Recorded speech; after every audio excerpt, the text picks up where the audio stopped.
தாயும் தந்தையும் போதுமே. ஊரில் உள்ள தெய்வம் எல்லாம் எங்கள் வீட்டில் வாழுமே. யாரும் இல்லை என்றுதான் இங்கு யாருமே இல்லை.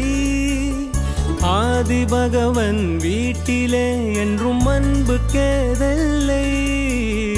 100 கோவில் தேவையில்லை, தாயும் தந்தையும் போதுமே.